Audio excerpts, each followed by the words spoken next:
Hello students, जैसा कि आपको हमारे डायग्राम में दिख रहा है कौन सा पौधा है ये आप सभी ने पहचान लिया होगा।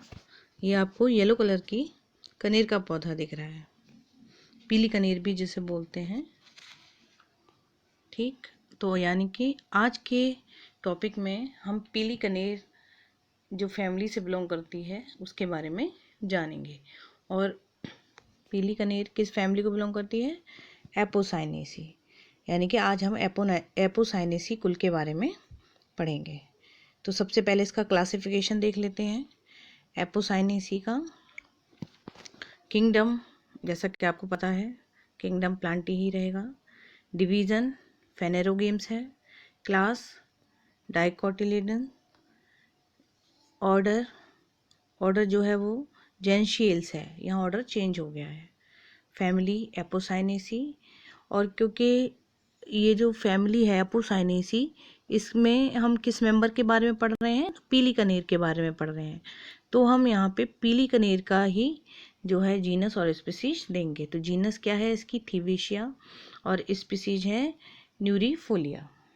ठीक, तो ये जो है, इसके अलावा हमारे सिलेबस में एपोसाइनेसी कुल में नीरियम इंडिकम भी है, यानी कि कनेर जो कि आपने देखी होगी वाइट और कुछ पिंक कलर की भी होती है, वो भी हमारे सिलेबस में दी हुई है। लेकिन क्योंकि हमारे पास अवेलेबल यही स्पीसीज रहती है थीवेशिया न्यूरीफोलिया, तो हम इसी के बारे में इसी फैमिली को यहाँ पे कंटिन्यू करेंगे। ठीक, इसके बाद देख लेते हैं इसके वेजिटेटिव कैरेक्टर्स। वेजिटेटिव कैरेक्टर्स में क्या है? सबसे पहले आते हैं इसकी हैबिट पर। इसकी हैबिट किस तरह की है कि पौधा जो है या तो हर्ब्स होता है या शब या कम ऊंचाई वाले वृक्ष के जैसा हो सकता है, यानी कि बहुत ज़्यादा लंबा नहीं होता। 5 से 6 फुट तक का पौधा आपको दिखाई देगा। इसकी एक विशेषता होती है कि इसमें दूधिया लेटेक्स प्रेजेंट होता है, यानी कि आप इसकी पत्ती या किसी टहनी को आप तोड़ेंगे तो आपको इसमें वाइट कलर का दूध जैसा लेटेक्स जो है निकलता हुआ दिखाई देगा। इसीलिए जो है कनेर जिन पौधों में से, इसमें कई तरह के हाइड्रोकार्बन्स होते हैं इस लेटेक्स में, इसलिए इसको जो है पेट्रोप्लांट्स में भी शामिल किया गया है। दूसरा कैरेक्टर है रूट्स इसकी जो है मूसला शाखित जड़ होती है, यानी कि इसकी टैप ब्रांच रूट रहती है। फिर है तना कैसा है इसका? हर्बेशियस है, यानी कि शाकीय होता है, यानी कि इसकी लकड़ी जो है बहुत ज़्यादा मोटी या बहुत ज़्यादा डेवलप नहीं हो पाती। जब तना बहुत ज़्यादा वुडी नहीं होता तो उसको शाकीय कहते हैं, और जिस तने में बहुत ज़्यादा लकड़ी का विकास होता है, यानी कि जिससे हमें टिम्बर प्राप्त कर सकें, वो तना वुडी कहलाता है। और कैसा होता है? हरा है, वुडी है। वुडी लकड़ी तो होती है इसमें, लेकिन बहुत ज़्यादा मजबूत या बहुत ज़्यादा व्यास वाली नहीं होती। और जो है इसमें जो है टेंड्रल्स भी, यानी कि टेंड्रलर भी होता है। कुछ स्पीसीज ऐसी हैं जिसमें से टेंड्रल्स भी निकलते हैं। और लीफ किस तरह की है? इसकी लीफ सिंपल है, पैट्यूलेट है और अपोजिट क्रॉसित है, यानी कि एक दूसरे के अपोजिट साइड में क्रॉस करती हुई होती है। यानी कि अगर ये तना है, एक लीफ अगर इस तरफ है तो दूसरी ठीक उसके अपोजिट में इस तरह से होती है, एक इस तरफ तो दूसरी ठीक अपोजिट में इस तरफ। ठीक, और जो है क्या है कि अल्टरनेट है, चक्रीय है और एक्सटिपुलेट भी है। इसके बाद आते हैं इसके फ्लोरल कैरेक्टर पर। फ्लोरल कैरेक्टर्स में सबसे पहले है इनफ्लोरोसेंस इसका जो है ज़्यादातर साइमोस प्रकार का, यानी कि ससीमाक्ष प्रकार का पुष्पक्रम होता है। लेकिन इसी फैमिली का एक मेंबर है विंका रोजिया, जिसमें जो पुष्पक्रम है वो सॉलिटरी एक्सिलरी रहता है, यानी कि उसके एक कक्ष में एक ही कलिका रहती है। वहीं कुछ फैमिली ऐसी भी हैं जैसे कि कैरिसा कैरेंडस, इसमें जो है ये कोरियम टाइप का रहता है, यानी कि कॉमनली साइमोस रहता है, लेकिन कुछ फैमिलीज ऐसी हैं जहाँ ये डिफरेंट होता है। और इसके बाद आते हैं इसके फ्लावर पर। फ्लावर की क्या कैरेक्टर्स हैं कि फूल जो है कंप्लीट है, यानी कि मेल फीमेल कैलेक्स करोला सभी प्रेजेंट हैं और नियमित है, रेगुलर है और हर्मोफ्रोडाइट है, द्विलिंगी, हाइपोगाइनस, एक्टिनोमॉर्फिक और पेंटामेरस है, यानी कि नॉर्मली इसमें आपको जो है 5 पत्तियां का विन्यास दिखाई देगा, लेकिन कई बार ये टेट्रामेरस भी होते हैं। पुष्प को देखने पर आपको समझ में आ ही जाएगा। और फिर आते हैं पुष्प की सबसे पहली संरचना कैलेक्स पर। कैलेक्स कितने होते हैं इसमें? कैलेक्स की संख्या यानी कि बाह्य दलों की संख्या लगभग 4 से 5 है। कई बार ये 5 भी होती है और ये कैसी है? संयुक्त लेकिन गहरे कटे हुए होते हैं और इनका जो अरेंजमेंट है, विन्यास है, वो क्विंक्विंशियल टाइप का है और किंतु बाह्य दलों के आधार पर प्राय ग्लैंड्स पाई जाती हैं, यानी कि जहाँ पर कैलेक्स होते हैं उन स्थानों पर ग्लैंड्स प्रेजेंट होती हैं जिनसे लेटेक्स निकलता है। फिर है कोरोला। कोरोला भी 5 होते हैं। कभी कभी कोरोला जो है जुड़े हुए होते हैं तो उनको संयुक्त दली या गेमोसेप्लस कहते हैं और कई बार ये ट्यूबुलर होते हैं, कई बार फनल शेप के होते हैं तो कई बार चक्रीय भी होते हैं, यानी कि अलग अलग प्रकार के फूलों में आपको उसकी अलग अलग आकृति देखने को मिलेगी। जैसे आपने कई प्रकार की कनेर देखी होंगी, एक गुलाबी रंग की होती है, एक वाइट कलर की होती है, एक ऑरेंज, एक येलो। तो सभी प्रकार की स्पीसीज में जो इनके करोला का विन्यास है वो अलग अलग हो सकता है। कई बार ये वेलवेट भी होते हैं, ठीक। और जो इसके पेटल्स होते हैं वो कुछ इस तरह से विकसित होते हैं कि पेटल्स आपस में जुड़कर एक खोखली ट्यूब जैसी संरचना भी बना लेते हैं। जैसे कि आपने देखा होगा, कभी कनेर का फूल देखा हो तो उसके नीचे जो है आपको ट्यूबुलर स्ट्रक्चर दिखाई देगी। और जो है इसके ऊपरी भाग पर हेयर अथवा शल्क समान संरचनाएं का एक चक्र उपस्थित होता है जिसे कोरोना कहते हैं। कोरोना से तो सभी डरे हुए हैं, इसमें भी कोरोना आ गया। और यह पुष्प की सुंदरता में वृद्धि करता है। इसके बाद आते हैं इसके एंड्रोसियम पर। तो पुंकेसर की संख्या है 5 और ये सभी कैसे हैं? पॉलीएंड्रस यानी कि स्वतंत्र होते हैं और जो है एपिपेटलस भी हो सकते हैं, यानी कि स्वतंत्र भी हो सकते हैं और पेटल्स के साथ जुड़े हुए भी हो सकते हैं। और इनके फिलामेंट काफ़ी छोटे होते हैं और एंथर कैसे होते हैं? बाण जैसी संरचना वाले। एंथर की स्ट्रक्चर आपने बाण देखे हों कभी, तीर जो बच्चे चलाते हैं कुछ इस तरह से होते हैं। मैं आपको बना के दिखाती हूँ। जैसे इस तरह से, इस तरह की संरचना वाले, तो ये कुछ एरो शेप हो गए, बाण जैसी संरचना वाले होते हैं और आधार लगना यानी आधार से जुड़े रहते हैं। और पुंकेसर में क्या है कि इसकी स्टिग्मा के चारों, ये स्टिग्मा को घेरे रहते हैं। स्टिग्मा ओवरी का पार्ट्स है और ऐसा लगता है कि मानो उससे जो है ये जुड़े हुए ही हों। एंथर या तो पूरी तरह से परागकणों से भरे रहते हैं अथवा इनके नीचे का भाग खोखला या खाली रहता है। इनका एक भाग चोंच के रूप में निकला रहता है। कनेर में प्रत्येक परागकोश के ऊपर सिरे से एक लंबा हेयर जैसा निकला रहता है। जैसे मैं आपको बना के दिखाती हूँ किस तरह से। जैसे अगर ये इसका एंथर है तो जो है इसमें से यहाँ ऊपर इस तरह से एक हेयर जैसी स्ट्रक्चर निकली रहती है, ठीक।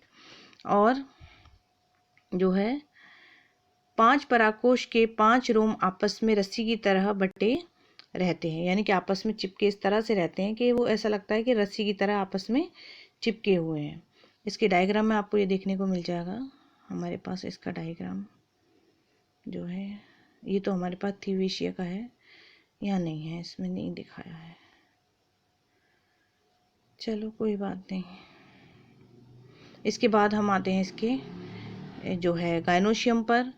गायनोशियम जो है बाइकार्पिलरी, एपोकार्पस और सिनकार्पस प्रकार की होती है। यहाँ पे जो है इसमें द्वयंडपी भी है और पृथकंडपी भी है और सिनकार्पस यानी कि युक्तांडपी, ये इसके गुण हैं। और कभी कभी ओवरी कैसी होती है? स्वतंत्र भी होती है। और इसकी स्टाइल और स्टिग्मा जुड़े हुए रहते हैं। अंडाशय जो है सुपीरियर होता है, लेकिन इसी की एक स्पीसीज है चंपा जिसमें ये सेमी सुपीरियर भी होता है। और इसके ओवरी में लोक्यूल की संख्या, प्लेसेंटेशन जो है निम्न प्रकार के होते हैं, यानी कि प्लेसेंटेशन में भिन्नता रहती है। सभी स्पीसीज में एक तरह का प्लेसेंटेशन नहीं दिखता। तो यहाँ पे कितने प्रकार के प्लेसेंटेशन होते हैं इस फैमिली में, ये देख लेते हैं। तो ये जो है, इसको थोड़ा सा बड़ा कर लेते हैं। पहला है पृथक अंडपी। पृथक यानी कि अलग अलग, आप सभी जानते हैं, इसको बोलते हैं एपोकार्पस कंडीशन। तो यहाँ पे क्या होगा कि प्रत्येक अंडाशय में एक ही कोष्ठक होता है। और बीजांडन्यास कैसा है, ये जो है मार्जिनल टाइप का होता है। मार्जिनल बोलते हैं जब एक ही सिरे पर सारे ओव्यूल लगे हों, जैसे कि इस तरह से ओव्यूल लगे होते हैं, तो उसे मार्जिनल प्लेसेंटेशन कहते हैं। और उदाहरण है इसका कनेर का। और दूसरा है सिनकार्पस कंडीशन। अब सिनकार्पस में अंडप जुड़े हुए होते हैं। इसमें क्या होता है कि कोष्ठक तो एक ही है अथवा दो भी हो सकते हैं। तो एक कोष्ठ के होने से बीजांड कैसा हो जाता है, एक कोष्ठ के होने पर बीजांड जो है पैराइटल हो जाता है, यानी कि भित्ति से लगे हुए। बीज कैसे लगे होंगे, भित्ति से। अगर यूं है तो भित्ति कहाँ है बीज में, तो ये इस तरह से लगे रहते हैं। और तीसरी कंडीशन जो आती है वो है सिनकार्पस कंडीशन। युक्तांडपी, फिर से युक्तांडपी कैसे आ गई, कुछ डिफरेंट लग रहा है मुझे यहाँ। एक मिनट में भी बुक से देखती हूँ।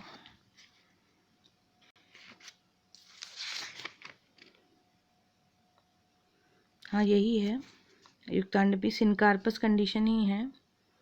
ये मुझे समझ में नहीं आया कि 2 बार क्यों दे रखा है, ये 2 होने चाहिए, 3 दे रखे हैं। चलो बात वही है, 2 ही प्रकार के लिखना आप, इसमें तीनों एक जैसे दे रखे हैं। और जो है इसके बाद आते हैं इसके फ्रूट पर।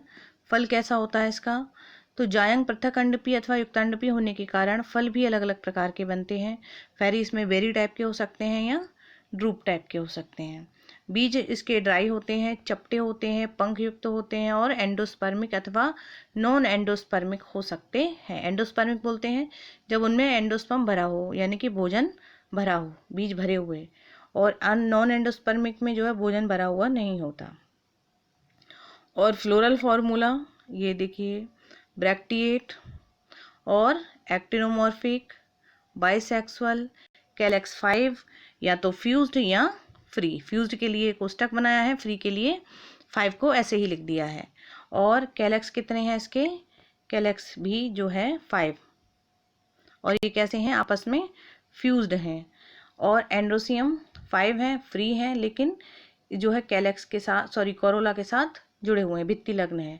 और गायनोशियम सुपीरियर है और कैसी है, बाइकार्पेलरी, यानी कि ये जो स्पीसीज हमने पढ़ी थीवेशिया, इसमें कैसी होती है, जो है 2 कार्पल बाइकार्पेलरी ओवरी होती है।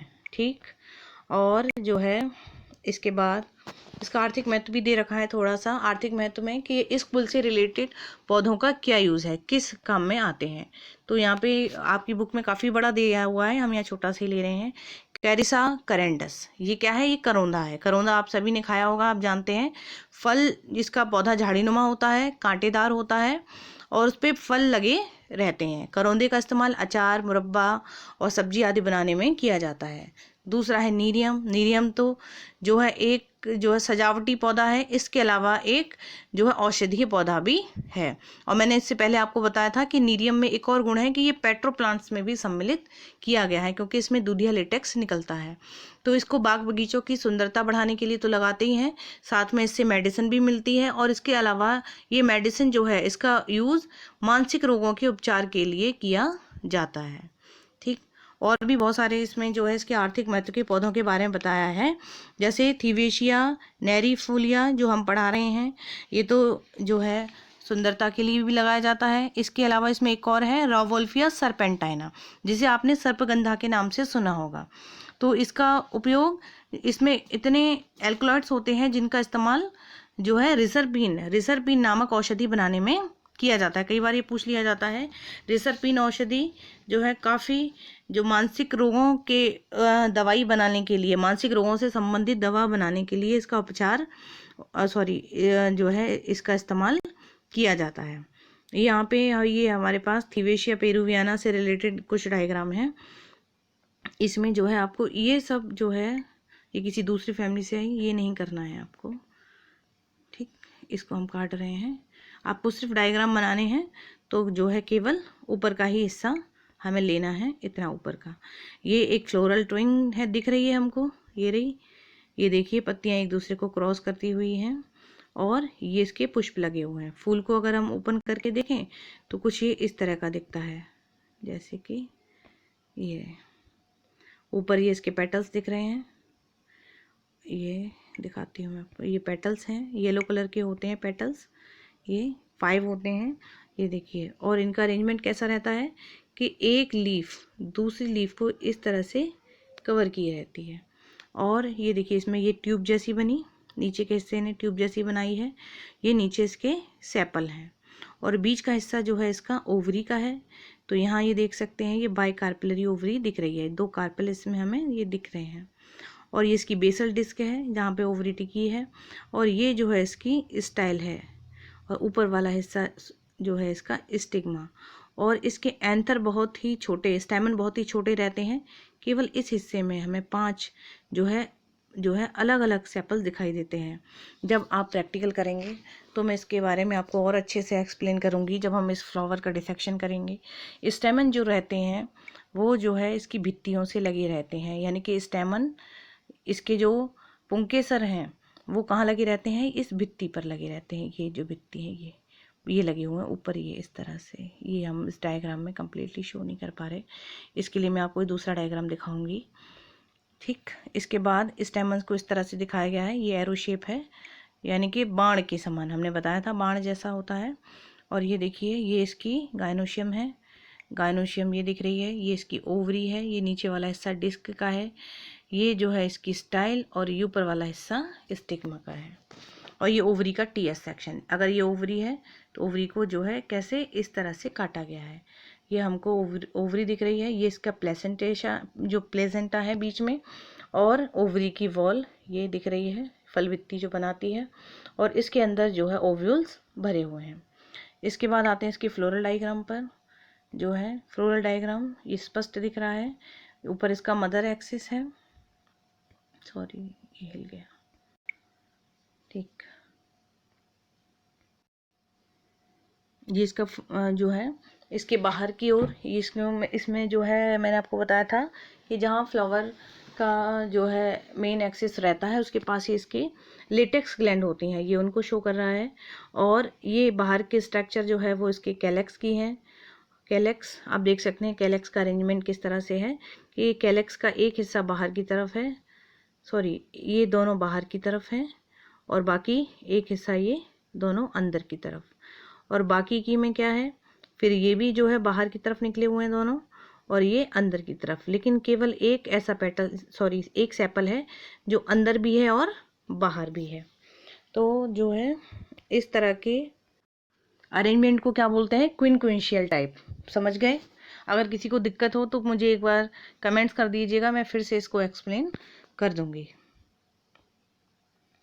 और जो है ये इसका फ्लोरल डायग्राम, बस इतना ही है इसमें। और इसका एक मैं आपको, ये तो हमें नहीं करना है, ये सब आपको नहीं करना है, ये क्रॉस है। और इसमें जो है इसको एक्सप्लेनेशन के लिए एक डायग्राम और मैंने लिया था, सिलेक्ट किया था, ये है इसका फ्लावर के टीएस सेक्शन से ही है, ये मैंने गूगल से निकाला है। इसमें जो है इसके हेयर लाइक स्ट्रक्चर दिखाई हैं जहाँ पे इसके स्टेमन प्रेजेंट होते हैं। तो ये बीच वाला जो हिस्सा हमको दिख रहा है ये इसका स्टिग्मा है, और ये इसका स्टाइल, ठीक, ये इसका स्टाइल है। और जो नीचे का जो हिस्सा है वो इसका ओवरी का है। तो इसके पास मैंने आपको बताया था कि कुछ बालों जैसी ग्रंथियाँ होती हैं, कुछ जो है छोटी हेयर लाइक स्ट्रक्चर जो होती है, जिसे कोरोना बोला गया था, कोरोना वो ही है ये यहाँ पे। तो जो स्टेमन होते हैं वो इन्हीं भित्तियों से लगे रहते हैं। अगर हम कनेर के फूल का डिसेक्शन करते हैं तो स्टेमन इसके फूल को काटते समय ही इसकी भित्तियों के साथ ही चिपके रहते हैं। और कोरोना को शो करने के लिए फ्लोरल डायग्राम में देखिए इस तरह से ये चित्र बनाए गए हैं। आप ये देख सकते हैं जहाँ पे जो है ये पेटल्स प्रेजेंट हैं, वहाँ पे ये जो है ये डैश डैश करके आकृतियाँ बनाई गई हैं। ये देख सकते हैं आप, ये बीच में ये पेटल्स की स्ट्रक्चर है, इसके अंदर जो है लाइनिंग करी गई है। और ये इसके एंड्रोसियम है 5, और बीच वाला हिस्सा ओवरी का होता है। ठीक, तो इसी के साथ ही हमारी एपोसाइनेसी फैमिली कंप्लीट होती है। एपोसाइनेसी फैमिली में हमने कौन से मेंबर के बारे में जाना आज? हमने जाना पीरी कनेर के बारे में। ठीक।